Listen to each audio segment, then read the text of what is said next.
season, and when players know that one loss can change their playoff position, that tension doesn't disappear at the final buzzer. It carries over into the next matchup. There's also another factor people don't talk about enough. Players aren't just competing on the court anymore. They're competing online. Every highlight is clipped within seconds. Every stare down becomes a trending topic. Every disagreement is replayed from multiple angles across social media. Years ago, a heated moment might show up once on a recap show and then fade away.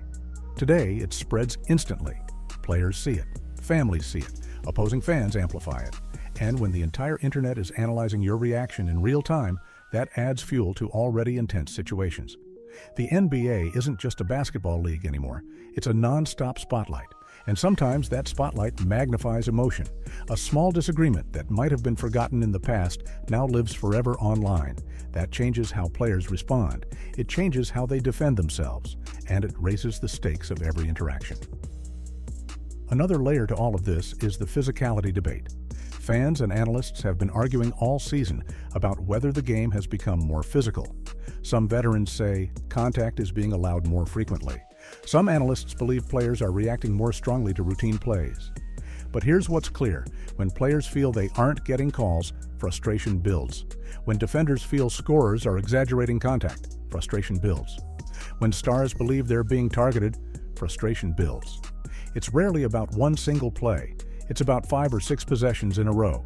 It's about a bump on a drive, a jersey tug on a fast break, a screen that lingers a little longer than expected. Individually, those are small moments. Together, they create pressure. And eventually, that pressure releases. There's also something else happening that longtime fans have noticed. Rivalries feel real again. For a while, critics said the league had lost its edge. Too many friendships, too much off-season training together, too much player movement. But recently, when teams face each other, you can sense pride involved. Teams that met in last year's playoffs are carrying that energy into this season. Young stars are refusing to back down. Veterans aren't giving automatic respect. Every matchup between contenders feels like a preview of something bigger.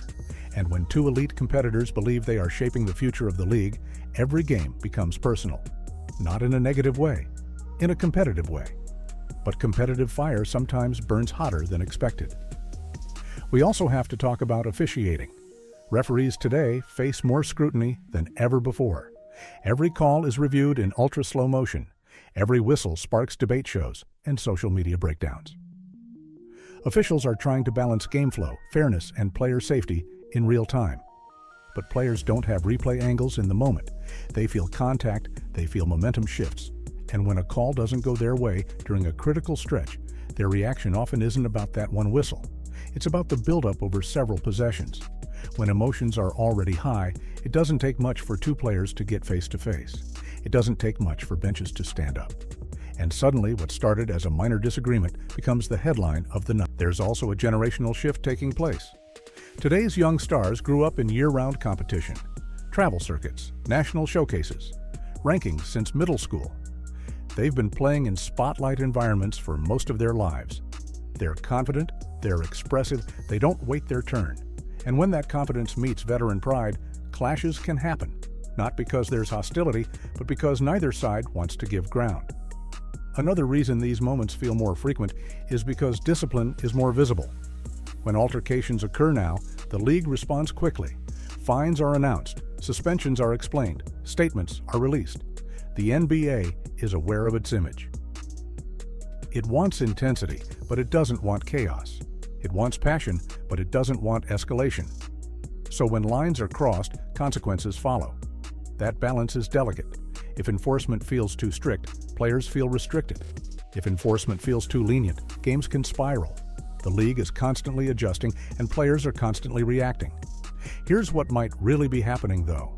The league is so competitive right now that teams are playing with playoff urgency months before the postseason. Rotations are shorter, defensive schemes are tighter, stars are playing heavy minutes, and that level of intensity naturally leads to emotional spikes. Look at the standings. Week after week, teams shift positions. A 3-game swing changes everything. And when so many teams believe they can make a deep run, every matchup feels like a statement opportunity. Hope changes behavior.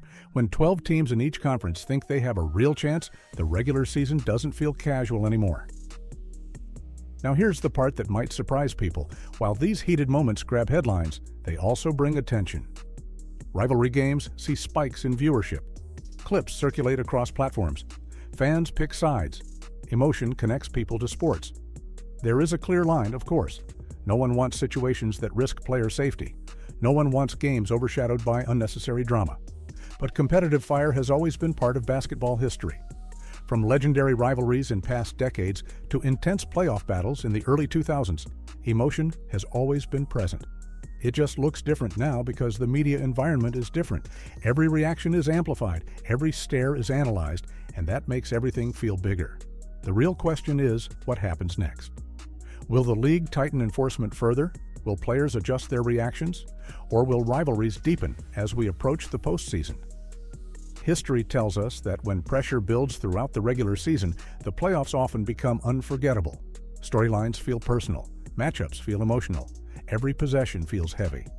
And if this season continues on this path, we might be heading toward one of the most intense postseasons in years. So now it comes down to perspective.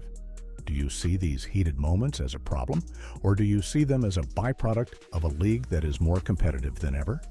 Because when teams care this much, when players refuse to back down, when every game feels like it matters, emotion is going to show up. The NBA isn't losing control. It's evolving. The competition is tighter. The spotlight is brighter. The stakes are higher. And when stakes rise, passion follows. The rest of this season is going to tell us a lot. If this intensity keeps building, the playoffs could be unforgettable.